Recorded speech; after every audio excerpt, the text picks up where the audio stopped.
Bonjour à tous et bienvenue sur Crypto Signal. Aujourd'hui, on va parler de la différence de structure qu'il y a entre le S&P 500 et le Nasdaq, qui sont à peu près dans la même structure, et celle de Bitcoin. Donc ça va être une vidéo assez intéressante puisqu'on va essayer de parler de potentiel, étant donné qu'on a une structure différente, potentiel décorrélation sur les deux dans le futur.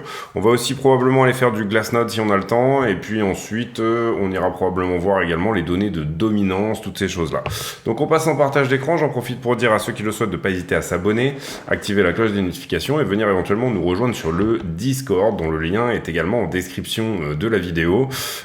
Discord sur lequel il faut vous présenter, c'est-à-dire que lorsque vous arrivez, il faut faire une présentation pour avoir accès bien entendu au serveur. On fait ça pour éviter les bots et j'en profite pour remercier tous les modérateurs du Discord qui s'occupent de tout ça. N'hésitez pas, si vous le voulez également, à mettre un like, activer la cloche des notifications, etc., etc. Alors, on a un Bitcoin là qui se trouve autour des 19 430. Journée plutôt bonne en bourse aujourd'hui. Donc la bourse, je vous le rappelle, Wall Street ouvre à 15h30. On est ouvert donc depuis maintenant à peu près 4 heures. Et on a un Nasdaq qui a fait 1,60 sur les futurs. On a un Dow Jones qui a fait plus 3,64, donc ça c'est vraiment suffisamment rare pour le noter. Et puis on a un S&P 500 qui nous a donné un plus 2%, donc c'est plutôt joli à ce stade. Ensuite, on va donc aller voir ici sur Bitcoin ce que ça donne au niveau du momentum et on va s'attarder un petit peu sur la structure comme promis. Donc du coup sur Bitcoin au niveau du momentum, pour le moment en daily, donc du coup on avait noté hier cette apparition d'une pastille de vente sur le market cipher, c'est-à-dire un conseil de vente, on va dire. Et pourtant, tout de suite, après la clôture, la VWAP est remontée. Vous le voyez, la VWAP, c'est la jaune, elle remonte vers le zéro. Et on a cette vague de vente qui semble vouloir se fermer très vite. Semble. Pour le moment, pas d'ordre d'achat. On n'est pas encore repassé sur une pastille verte. Mais vraisemblablement, peut-être un faux signal. D'autant plus que le MACD, ici, vous le voyez, reprend des couleurs. Il avait pâli hier et aujourd'hui il reprend un petit peu de couleur. On a les deux droites, la droite de moyenne et la droite de signal qui s'écartent, donc ça c'est plutôt une bonne chose. Et on a le RSI stochastique qui marque un rebond. Donc est-ce que c'est pour mieux plonger derrière ou pour mieux repartir? Pour moi, cette trend en daily là est plus ou moins votre ami. Si vous voyez qu'on casse cette trend, on retournera probablement sous le 29, voire autour dans des zones autour des 18-20. Si jamais on ne la casse pas, eh bien, ça veut dire que tout ça n'est que partie remise potentiellement. On est toujours au niveau action de prix et structure, on est toujours dans ce bear flag là. Pour le moment, il n'a pas cassé à la baisse sur le mouvement d'hier, donc du coup, on tient ce flag. Est-ce qu'il va casser à la baisse ou pas? Globalement, les bear flags sont moins sûrs que les bull flags, mais si jamais il casse à la baisse, on aura une target ici de 16 400 pour Bitcoin. Sur Ethereum, le momentum c'est à peu près la même chose, je crois. On a eu cet ordre de vente et on a également la même chose. Donc du coup, cette vague qui va se fermer et MACD qui reprend des couleurs. Pas vraiment de trend sur laquelle se placer ici pour voir où peut potentiellement aller le prix tout de suite et retournement du stochastique. Ethereum est plutôt dans une grosse structure qu'on appellera un bull flag, c'est-à-dire que ici on a une target sur Ethereum autour de 2498 $ sur le long terme. Si jamais on arrive à tenir ce bull flag, et à le casser bien entendu vers le haut, vous voyez qu'on a quand même pas mal de résistance au-dessus qui vont peut-être essayer de nous empêcher d'aller taper ces prix-là. Le problème étant principalement cette bleue là qui nous embête depuis un certain temps. Vous voyez qu'on a fait 1, 2, 3 touchettes dessus, on ne veut vraiment pas la passer. Donc du coup, c'est ça le signal pour le coup pour une éventuelle entrée en trade pour un Ether jusqu'à 2004. Voilà pour tout ce qui est action de prix et momentum. Ethereum BTC qui semble se reprendre un petit peu aussi sur ce support, vous le voyez là. Donc du coup ça on suivra de très près également. Au niveau de la structure sur Ethereum contre Bitcoin, pas grand chose à dire, on a fait une de 3 là, une 3 très violente, une ABC très violente. Ici est-ce qu'on perd le plus bas? La réponse est non. Est-ce qu'on est potentiellement dans un retournement ici? Vous voyez, en daily, on n'arrive pas à croiser ici bullish, alors ça serait déjà un signal si jamais on arrivait à le faire. On a la même chose, on a cet ordre de vente sur le Cypher, on a un money flow, vous le voyez, le money flow ici qui est négatif, enfin qui est en train de descendre. Donc Ether contre Bitcoin n'est pas forcément dans les meilleures dispositions, mais potentiellement pourrait nous donner un petit retournement ici quand même, en tout cas au moins temporaire. Vous voyez ici que le RSI fait un nouveau plus haut, le prix n'a pas vraiment fait un nouveau plus bas sur Ether BTC, donc pas de divergence de ce côté-là. On n'avait pas de divergence non plus ici, on avait une divergence qui était là, et qui était une divergence baissière, vous voyez qu'elle a joué depuis. Donc voilà, pas de choses qui pourraient vraiment nous aider ici à dire qu'on va dans un sens ou dans l'autre, si ce n'est la structure sur Ether que moi je trouve beaucoup plus bull que sur BTC, puisqu'on est dans ce bear flag bien évidemment. BTC qui pourrait nous dessiner un triangle, on en a déjà parlé dans cette vidéo, triangle ascendant, vous le voyez là ici avec ce support oblique et cette résistance toute droite qui vont peut-être jouer dans le futur, voilà. Au niveau de la structure sur Bitcoin, donc on va revenir ici là-dessus. Sur Bitcoin, en fait, on est probablement, en tout cas, ça y ressemble beaucoup, sur une flat étendue. C'est-à-dire que le prix a fait un top ici. Alors d'accord, on a pris ce top depuis, mais ça ressemble vraiment à une correction en flat étendue. On est allé juste au-dessus du prix, c'est-à-dire ça, c'était ce qui pouvait nous donner éventuellement une flat régulière, mais vous voyez qu'on l'a perdu à ce niveau-là. La flat régulière ici, elle était parfaite, mais on l'a perdu à ce niveau-là. Et donc, du coup, on est parti dans une flat étendue. On attend une flat étendue en général qu'elle fasse plus ou moins les 1.618, c'est-à-dire que quand vous prolongez, si vous voulez, vous mesurez la droite A par rapport au haut de B, c'est-à-dire cette droite-là, la A, vous lui donnez ici un coefficient de 1.618 et vous voyez que globalement, on était à peu près au dollar près sur les 1.618. Je dis pas que le bottom est nécessairement trouvé, on peut très bien ici aller chercher les 200% qui correspondent à un 13 400 $, mais globalement, on s'attendrait plutôt à ce que une flat étendue nous donne quelque chose comme ceci. Ensuite, donc ça c'est la structure sur Bitcoin, c'est cette grosse ABC, et pour moi, et on le voit vraiment on-chain, etc., on le voit même sur les volumes, on était ici vraiment à l'ATH en fait. Pour moi, le vrai ATH, le vrai all-time high, on va dire, la vraie fin de bull run, elle a lieu ici. Ensuite, on a cette correction. Ici, on a ce rallye automatique, c'est-à-dire que tout ça est un gros short squeeze. Vous vous rappelez que on avait eu ici énormément de shorters qui étaient rentrés sur ces prix-là, autour des 30 000 $ sur BTC, et c'est ce qui avait donné cette espèce de mouvement très fort vers le haut, de manière à venir les liquider et les chercher. Donc ça c'est la structure, cette fameuse ABC sur Bitcoin, et quand je vais voir le S&P, globalement, j'ai pas du tout la même structure. Vous le voyez, on est dans ce canal ascendant ici. Et là, en l'occurrence, on est plutôt sur... on trouve, on va dire, un plus haut à ce point-là. Donc, en l'occurrence, comment dire, on pourrait dire que S&P 500 est plutôt sur un début de structure que je vous ai dessiné. Alors, c'est une structure potentielle. Ici, je l'ai mise en zigzag. Il pourrait tout à fait également nous donner une flat, c'est-à-dire revenir toucher son ATH et ensuite redescendre. Mais globalement, ici, vous le voyez que ça a été plus rapide ici pour donner cette 1, 2, 3, 4 et 5. Je ne dis pas que le S&P non plus est en train de se retourner, mais en tout cas, on est sur support ici. On peut imaginer que, admettons que le CPI dans 10 jours est bon, etc. Enfin, c'est-à-dire qu'on a vraiment un vrai recul de l'inflation, y compris le core CPI, mais y compris également le CPI qu'on va appeler CPI sur tout ce qui est headline CPI, c'est-à-dire avec tout ce qui est bouffe et énergie dedans. On pourrait avoir ici un rallye, bien entendu, sur le S&P 500. Et donc, du coup, si jamais on était dans cette configuration là de rallye, ça nous donnerait cette B qui a déjà eu lieu sur Bitcoin mais qui n'a pas eu lieu sur le S&P. On pourrait s'attendre à ce que cette B vienne jouer avec les 0,618 quelque part par ici, et ensuite on aurait une 2, 3, 4, 5 en descente. Si jamais cette baie se fait en flat, on s'attendra à avoir une flat. Mais pour le moment, de ce qu'on en voit sur la charte, on commence par une vague de 5, ce qui est assez peu crédible pour une flat. Une flat, en général, on s'attend plus à ce qu'elle fasse 3, 3 et 5.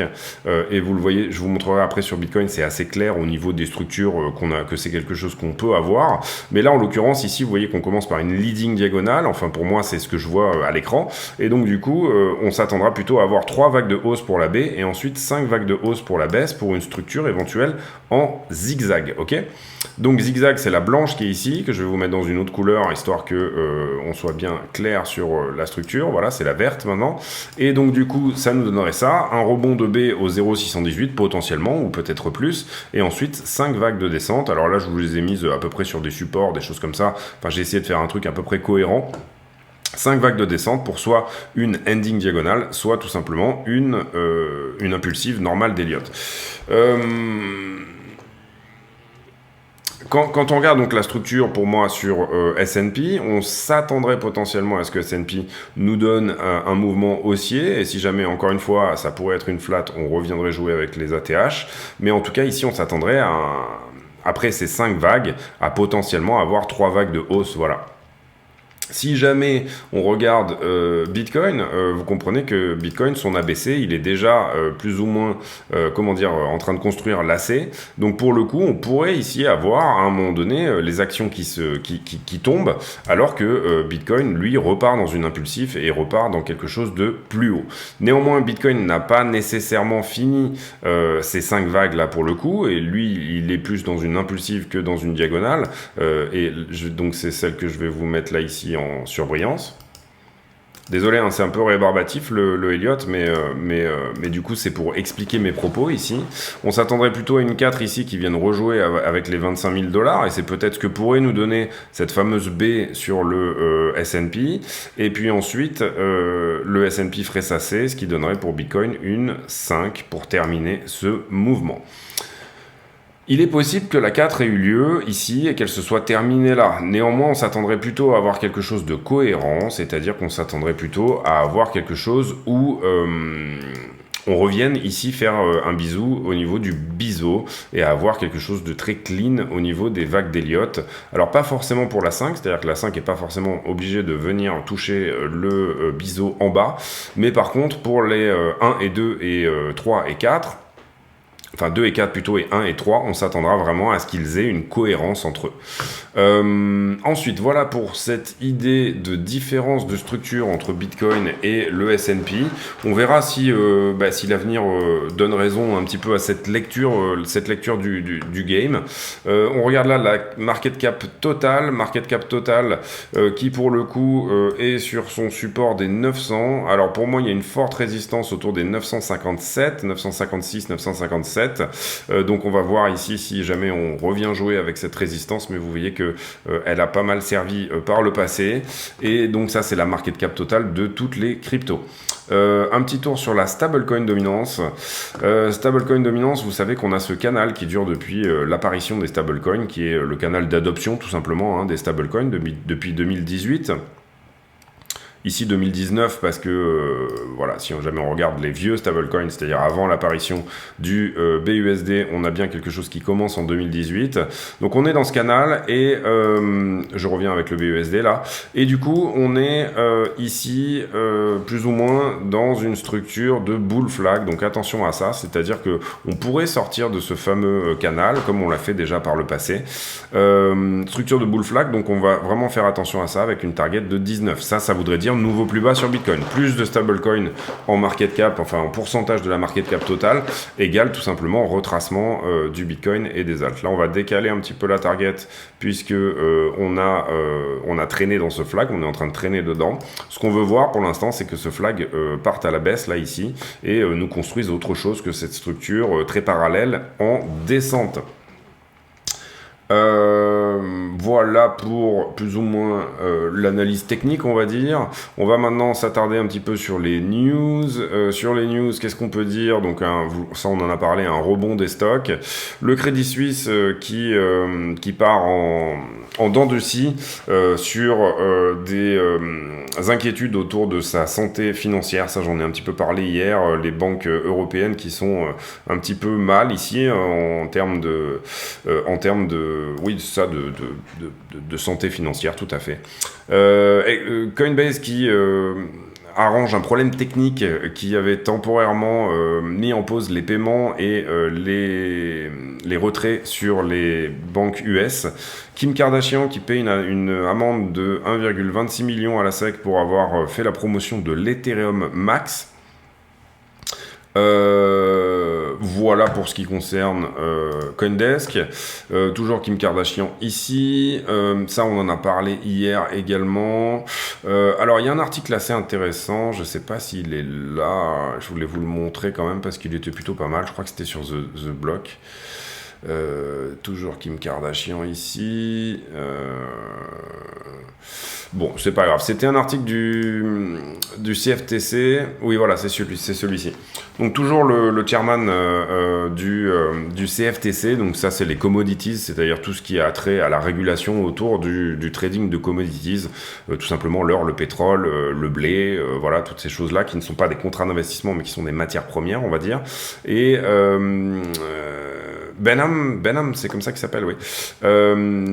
Et plutôt ici en train de dire que on est en train de... on utilise un cas qui est vieux de 70 ans pour déterminer si Bitcoin est une sécurité ou une commodité. Alors bon, maintenant c'est admis que Bitcoin est une commodité, ça y est, c'est passé un petit peu dans le... Même la SEC l'a admis, etc. Mais on parle ici de toutes les autres altcoins. Et en l'occurrence, Gary Gensler, qui est le chairman de la SEC, la SEC, qui est un petit peu l'inverse, autant le CFTC est en train de réguler tout ce qui est commodities, autant la SEC est en train de réguler tout ce qui est securities, c'est-à-dire des contrats d'investissement, hein. C'est vraiment deux choses qui sont différentes. Et Benham qui dit il va falloir qu'on regarde un petit peu tout ça parce que c'est une nouvelle sorte d'asset et on ne peut pas se baser sur une jurisprudence qui est vieille de 70 ans pour tout simplement donner une place à Bitcoin et ou aux altcoins. Donc intéressant, je trouve que Benham se place de plus en plus ici comme plus ou moins, il parle de plus en plus à la presse autour de tout ce qui est tout simplement crypto-monnaie. Donc je trouve ça vraiment intéressant. Ici, sur le calendrier, on a eu un PMI qui est en hausse. Et ça, c'est plutôt une bonne chose, et on a un ISM ici, donc manufacturing, qui lui est en baisse, donc ça veut dire que depuis, c'est le plus bas niveau, vous le voyez, depuis le printemps 2020, et en gros les usines qui disent on n'a plus besoin de autant d'employés qu'avant, donc ça c'est plutôt on va dire quelque chose qui irait dans le sens d'une correction au niveau du marché de l'emploi. Marché de l'emploi, on aura des chiffres qui vont sortir vendredi avec, vous le voyez, le taux de chômage, toutes ces choses là, etc. Aujourd'hui et en ce moment même il y a un meeting de la Fed, ça j'en ai parlé dans ma vidéo d'hier, qui se tient par rapport aux discount rates et aux avances qui peuvent être faites aux banques. Donc on essaie d'éviter ici le scénario de 2008 quand Lehman Brothers avait fait faillite et que ça avait engendré des faillites en chaîne. Et bien entendu un crash boursier dont tout le monde connaît la teneur. Donc ça c'était en 2008. Donc la Fed qui prend un petit peu les devants ici et qui probablement va annoncer des discount rates plus importants pour que les banques puissent restaurer leur rentabilité, voilà, dans une période difficile. Ici, ça tient à la Banque fédérale qui est censée tout simplement être le prêteur en dernier ressort. C'est une partie de son boulot. Et voilà, c'est plutôt une bonne chose, en gros, que la Fed rassure les marchés de ce côté-là. On comprend aussi que, en gros, si vous voulez, il y a 17%, c'est ce que j'en parlais hier sur le Discord, mais il y a 17% des Américains qui ont des actions, et c'est plutôt, a priori, des gens qui ont la capacité d'investir, donc des gens qui ont les moyens.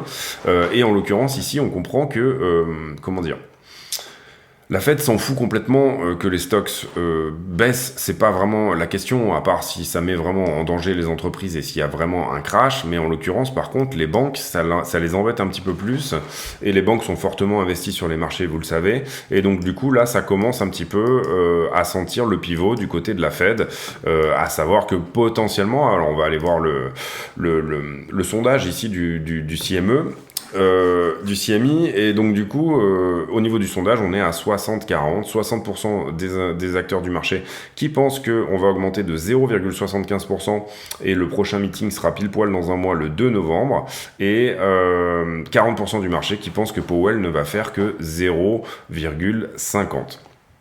Intéressant, puisque il y a encore quelques jours on était à 72,27, donc vous voyez ici que il y a certains acteurs du marché qui commencent à passer dans la tranche des 50 points de base d'augmentation pour le 2 novembre, et personnellement pour le moment, vu la situation, j'en fais partie, c'est-à-dire je pense que la Fed va un petit peu adoucir adoucir la hausse, enfin la manière dont la courbe de hausse, voilà, des taux. Je vais y arriver. Et donc du coup voilà, donc ça c'est possible que c'est à ça que les marchés réagissent aujourd'hui, c'est-à-dire tout simplement ce meeting surprise de la Fed qui est là pour restaurer la balance commerciale, enfin la stabilité financière des banques, rassure un petit peu les marchés et potentiellement nous fait nous dire que peut-être la Fed va opérer un pivot au prochain meeting. On va vite fait faire le sentiment. Carnet d'ordre. Alors, ça se remplit un petit peu à la vente, notamment ici, là, dans le bas, vous le voyez, on a quelques ordres qui sont apparus. On a des vieux ordres ici qui ne bougent pas. On a quelques ordres d'achat qui ont disparu depuis hier, vous le voyez. Et globalement, on a quand même plus d'ordres à l'achat que d'ordres à la vente ici, dans cette zone de prix. Les options, on va pas les faire aujourd'hui. On va aller voir ici les leviers. Vous voyez qu'au niveau des leviers, on est venu chercher ce niveau de short là. Et on est venu chercher ce niveau de long là qu'on avait noté hier. Qu'est-ce qu'on a fait depuis ?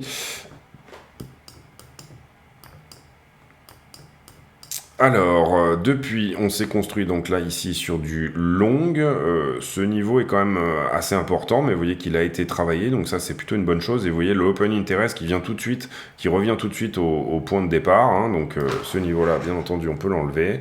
Ici, on se construit légèrement sur du short au départ. Le niveau a été pris aussi. Et puis ensuite, on se construit sur du long. Donc, on va noter un niveau de long à prendre quelque part par ici. Et ensuite, on se construit assez fortement sur du long. Donc, on va doubler ce niveau. On va le mettre en 2 pixels parce que c'est un niveau assez important à prendre. Donc, on se construit pas mal sur du long jusque ici. Et ici, on se met à shorter légèrement. Et le niveau a été travaillé depuis. Donc, celui-là, on peut l'enlever. Et pas de niveau en short qui s'est rajouté, en tout cas pour moi, sur ce niveau-là. Ensuite, on va aller voir Ethereum. Pourquoi on va voir Ethereum ? Tout simplement parce qu'en ce moment, Ethereum rassemble plus d'argent que Bitcoin. Donc hier, on avait fait la vidéo, vous voyez qu'on a pris ce niveau-là. On a ensuite déleveragé, mais on avait pas mal de shorts qui étaient rentrés. Et à partir de là, on se construit principalement sur du long. Vous voyez que le funding remonte et l'open interest monte également. Et puis, donc là, on est monté jusqu'ici et on s'est construit sur du short à partir de là. Mais voilà, ouais, si, parce que le prix est encore en train d'augmenter. Donc, ce niveau-là a été pris. Celui-là va être travaillé sous peu. Et là, on a un tout petit niveau de short éventuellement à prendre, mais je pense qu'il est même en train d'être pris là, puisqu'on a fait un nouveau plus haut.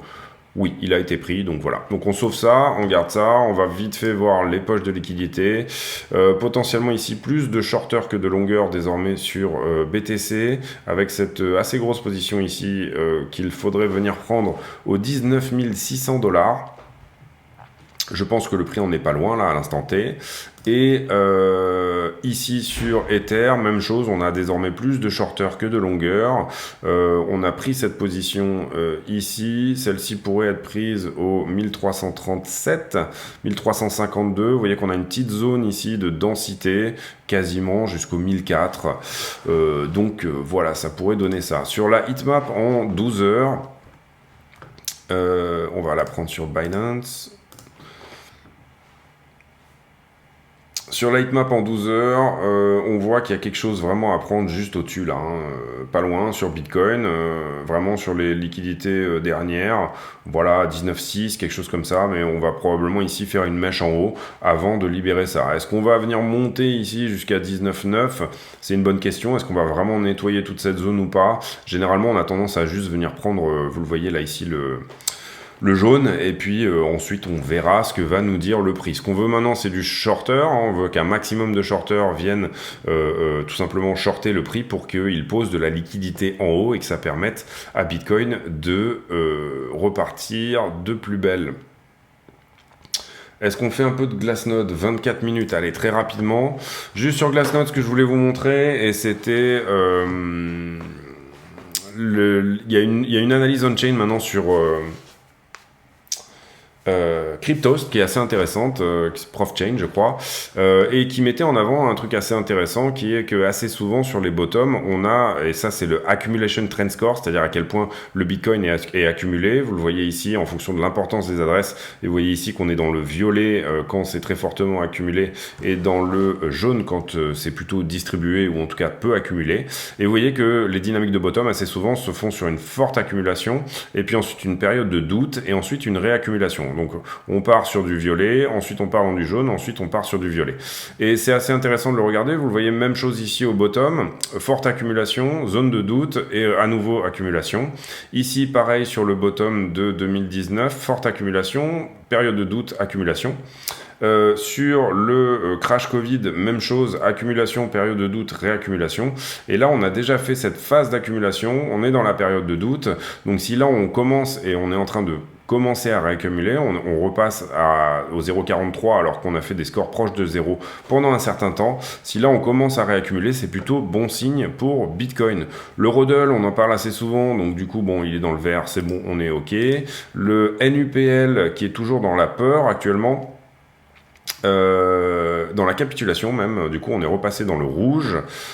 Ensuite les bitcoins qui continuent à sortir des exchanges, c'est-à-dire à aller sur des cold wallets, donc ça c'est plutôt une bonne chose.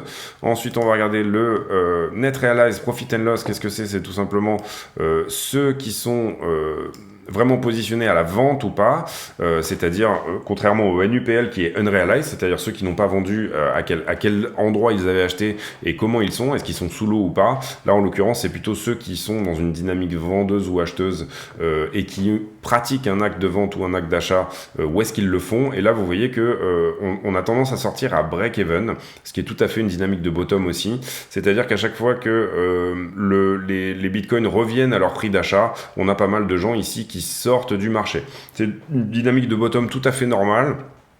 Ça se passe globalement plus ou moins à chaque fois. Ici sur la dormance, vous voyez qu'on est complètement à la cave, hein. On est passé sous la zone verte et on est en train un petit rebond de la dormance là. Donc ça veut dire que les coins se réveillent un petit peu, ce qui est plutôt une bonne chose après être passé sous la zone verte. Vous voyez qu'on attend un réveil avant d'avoir un bottom également. Donc ça c'est plutôt une jolie dynamique de bottom également. Le réserve risque, c'est-à-dire est-ce que le marché considère qu'on est à un bon prix pour le Bitcoin, en l'occurrence qui également est complètement à la cave là actuellement. La supply qui n'a pas bougé depuis plus d'un an, qui touche un nouvel ATH, encore une nouvelle fois, c'est-à-dire qu'on est à, j'ai pas le pourcentage, si 65% de coins qui n'ont pas bougé depuis plus d'un an, et je l'ai dit hier je crois, mais il y a 80% qui n'ont pas bougé depuis plus de 6 mois. Le H-Ribbons, bon, pas la peine d'en parler, il a flashé, on le sait. Et le MVRV Z-Score qui a touché sa zone verte également autour du 1er juillet et qui là revient faire un tour dedans. Le realized price, c'est tout simplement le prix de revient du Bitcoin, hein, plus ou moins. Vous voyez qu'on est dessous là, donc attention à ça. En général, quand on vient retoucher, on a tendance à dumper. Vous le voyez, c'est ce qu'on avait fait ici autour du 24 août. On est revenu au realized price, on a dumpé. Ici, on est revenu au realized price, on a dumpé aussi. Donc, on fera très attention à l'approche de ce realized price à nouveau, puisque c'est une dynamique normale de bottom aussi que d'être rejeté par le coût de revient normal, c'est-à-dire que tout simplement les gens sortent quand Bitcoin revient à son coût à son prix d'achat, plus ou moins prix d'achat, on va dire la moyenne du prix d'achat de tout le monde. Ici les adresses, pardon, j'ai bugué. Les adresses à plus de 1 Bitcoin qui sont en parabole totale. Les adresses à plus de 10 Bitcoin qui distribuent très légèrement là sur la dernière zone, mais qui sont plus ou moins en parabole aussi sur le long terme en tout cas. Les adresses à plus de 100 Bitcoin, donc là on commence à toucher à du gros portefeuille, qui sont plutôt positionnés en ce moment à la distribution, très légère réaccumulation depuis le 1er octobre, depuis les 3 derniers jours. Les adresses à plus de 1000 Bitcoin qui sont fortement en distribution depuis les 41 000 $, vous le voyez, hein, c'est eux qui dumpent le marché plus ou moins. Et là, on est en train de latéraliser un tout petit peu, voire réaccumuler. Et les adresses à plus de 10 000 Bitcoin, donc les baleines à boss, qui sont à la latéralisation en ce moment. Donc ce sont les 1000 bitcoins qui nous ont un petit peu dumpé l'histoire là, hein, c'est-à-dire les baleines. Les 100 bitcoins également, hein, notamment sur la dernière tranche, là vous le voyez, on est quand même ici positionné à la baisse. Donc c'est plutôt les gros qui vendent auprès des petits, mais là finalement le mouvement est probablement en train de se calmer. Et bien voilà pour l'analyse Glassnode, pour ceux qui sont encore là. Et donc du coup, voilà, je pense qu'on a à peu près fait le tour. Donc différence de structure, vous l'aurez noté, entre le S&P et le Bitcoin. En tout cas, moi, c'est mon avis, c'est ma lecture des choses. Ethereum qui présente une structure, alors on dirait pas comme ça, mais qui est plus bull que celle de BTC. D'ailleurs, on le voit même dans la structure globale, c'est-à-dire que Bitcoin a perdu, vous le voyez, ce plus bas là qu'on avait fait au 2 juillet, alors que Ethereum est encore bien au-dessus. Est-ce que ça veut dire que Ethereum en a encore sous le plancher pour redescendre par exemple aux $1000 ? Tout à fait possible, bien entendu, tout à fait possible.